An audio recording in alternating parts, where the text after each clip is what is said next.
Everyone, so welcome है आपका nursing exam content के इस चैनल पे।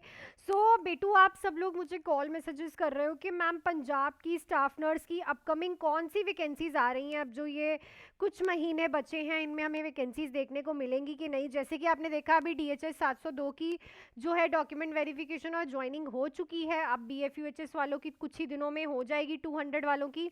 और उससे पहले आप ज़रा नर्सिंग एग्ज़ाम कंटेंट को आपने बहुत प्यार दिया और हमारी सिलेक्शंस ने आपको बता दिया है कि हम किस तरह का पढ़ाते हैं। बेटा, एक बार आप ये सिलेक्शंस को काउंट करके देखो, आपको खुद से ही पता चल जाएगा कि कितने ज़्यादा बच्चे सिलेक्ट हुए हैं इस बार नर्सिंग एग्ज़ाम कंटेंट के 702 पोस्टों में। और बहुत सारे बच्चे जो मेरे से यहाँ पे ऐड होने के लिए रह गए हैं, आप देख सकते हो। आप लोग भी तैयारी कर सकते हो। फतेह बैच इंडिपेंडेंस डे ऑफर्स पे लग चुका है, 3 और 6 मंथ्स का बैच हमारा, ठीक है। या इस नंबर पे मुझे कॉल मैसेज करके क्वायरी कर सकते हो अपने अकॉर्डिंगली। एंड कॉन्ग्रेचुलेशन सारे ही बच्चों को, इन्होंने मेरे को बहुत प्राउड फील कराया। ये बहुत सारे बच्चे हैं, इनके रिव्यूज़ भी मैंने डाले हैं, तो आप ज़रूर देखिएगा। हम पंजाब स्टाफ नर्स जो अपकमिंग वैकेंसीज हैं उनकी बात करते हैं। तो सबसे पहले जो वैकेंसी हमारे पास आएगी बेटा, वो रहेगी DRME की। DRME की वैकेंसी जो है अमृतसर एंड पटियाला की वैकेंसी होती है। ये 300 प्लस के आसपास, मतलब 300 के आसपास की वैकेंसी रहेगी। कौन कौन इसे फिल कर सकता है? तो याद रखो बेटा, चाहे आप GNM की हो आपने, चाहे आप BSc की हो, आपको कोई एक्सपीरियंस की ज़रूरत नहीं है, आप इसे फिल कर सकते हो। एक्सपेक्टेड डेट कब है एप्लीकेशन फॉर्म्स की? तो एप्लीकेशन फॉर्म नियर बाय अक्टूबर आपको दिख सकते हैं, ठीक है। या तो अगस्त की एंडिंग में, सॉरी सितंबर की एंडिंग में, या तो अक्टूबर में आपको दिखेंगे।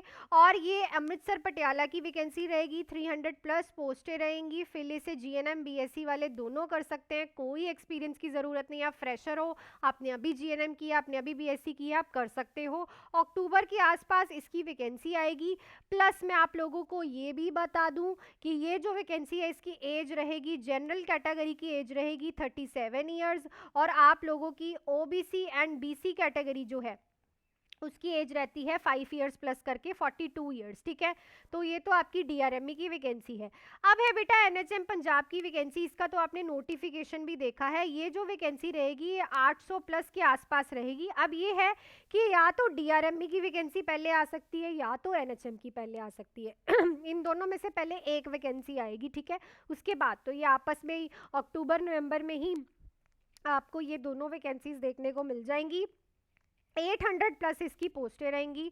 फिल इसे भी GNM और BSc वाले कर सकते हैं, सेम क्राइटेरिया है इसका, ठीक है। जो DRME और NHM का एज क्राइटेरिया, ठीक है, फिल का क्राइटेरिया, कब आनी है, ये सारा कुछ सेम है। बस ये है कि अब कौन सी वाली पहले आएगी। आने को DRME भी आ सकती है और आने को NHM पंजाब भी आ सकती है। NHM पंजाब की जो वैकेंसी है वो कॉन्ट्रैक्चुअल बेसिस पे रहेगी, ये याद रखना, ठीक है। DRME की जो है वो परमानेंट गवर्नमेंट नर्सिंग ऑफिसर की वैकेंसी होती है। देन जैसे कि BFUHS हर साल वैकेंसी निकालता है, तो इस बार भी BFUHS यूनिवर्सिटी की तरफ से आपको नियर बाय 150 के आसपास वैकेंसीज देखने को मिलेंगी, जो कि end of the year near by आपको देखने को मिलेगी नवंबर के आसपास। जैसे हमारा पिछली बार नहीं हुआ था कि पहले एम्स मोहाली की आ गई, साथ में ही DHS की आ गई, साथ में ही BFUHS की आ गई, ऐसे ही आगे पीछे ये वैकेंसीज दिखनी है आपको, ठीक है। इसे भी आप फ्रेशर फिल कर सकते हो, चाहे आपने GNM की है, चाहे आपने BSc की है। जनरल की जो एज रहती है वो 37 रहती है। BC एंड SC कैटेगरी की एज 42 ईयर्स रहती है, ठीक है। नवंबर दिसंबर के आसपास दिखेगी। PGI चंडीगढ़ की जो वैकेंसी है बेटू, ये सेंटर लेवल की वैकेंसी होती है। ये वैकेंसी अभी आपने देखी है, 200 के आसपास की वैकेंसी है ये, है ना। तो 250 के आसपास की ये जो वैकेंसी है, इसमें GNM बेटा फ्रेशर नहीं, एटलीस्ट 2 इयर्स का एक्सपीरियंस मांगते हैं वो, ठीक है। BSc वाले फ्रेशर्स फिल कर सकते हैं इसे। ये जो वैकेंसी रहेगी आपकी PGI चंडीगढ़ की रहेगी, सेंटर की वैकेंसी रहेगी। इसका भी एस्टिमेशन यही है कि अक्टूबर नवंबर के पास ही आएगी, ठीक है ना। अक्टूबर नवंबर के पास ही ये वैकेंसी आउट होगी, क्योंकि इसका नोटिफिकेशन आ चुका है, वैकेंसी ही आउट होनी है।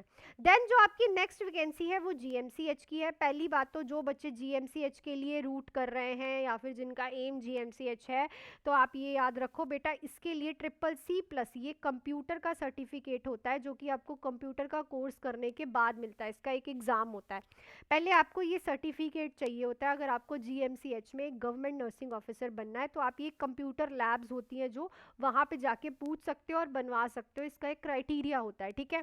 देन इसमें भी वो जीएनएम में एक्सपीरियंस मांगते हैं बेटा, जीएनएम में 1 ईयर का एक्सपीरियंस मांगते हैं, और आप लोगों का जो बीएससी है वो डायरेक्टली फिल कर सकते हैं फ्रेशर्स ही, ठीक है। तो ये है आपकी 5 वैकेंसीज जो कि आपको लगातार देखने को मिल सकती हैं। तो मेरे कहने का मतलब ये है कि सिर्फ आपके पास 6 मंथ्स का टाइम है, ठीक है, ओनली 6 मंथ्स का टाइम है आप लोगों के पास, और ऐसे ही आएंगी जैसे पिछली आई थी ना, ऐसी ही आएंगी, ये मैं आपको पक्का पक्का श्योरिटी से कह सकती हूँ।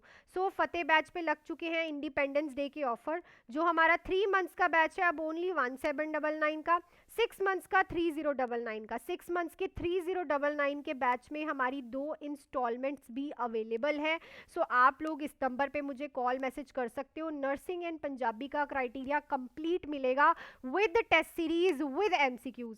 ओनली टेस्ट सीरीज भी है हमारे पास, 20 टेस्ट 399 के आप ज्वाइन कर सकते हो अगर आपको ओनली टेस्ट करने हैं, ठीक है। आप देख सकते हो, एक बार सिलेक्शंस देखो, हमारे रिव्यूज देखो। ऐसे ऐसे बच्चे हैं, रोमन प्रीत 10-10 साल बाद जॉब लगी है, रंजीत 10-10 साल बाद जॉब लगी है, 15-15 साल बाद रंजीत की जॉब लगी है।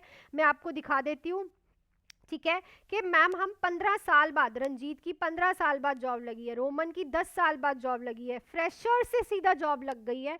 तो अब आप लोगों को भी तैयारी करनी है। आप लोगों को पता है कि हर एक रिप्लाई आपका किया जाता है, हर एक चीज़ आपको प्रॉपरली कराई जाती है, मेरी तरफ से कोई भी नेग्लिजेंस नहीं जाती है आपकी तरफ, ठीक है। आपका काम है वो 1% अपनी मेहनत का डालना, ताकि मेरा 99% एंड 1% मिला के 100% तैयारी हो पाए, ठीक है। सो ये वैकेंसीज की तैयारी करो बेटा, फतेह बैच में जुड़ सकते हो। और मिलती हूँ मैं आपको नेक्स्ट एमसीक्यू की क्लास में। Till then do hard work और मेक योर पेरेंट्स प्राउड और make yourself proud too, ठीक है, खुद के लिए भी कुछ करना है, ओके। सो ओके बेटा, ऑल द बेस्ट।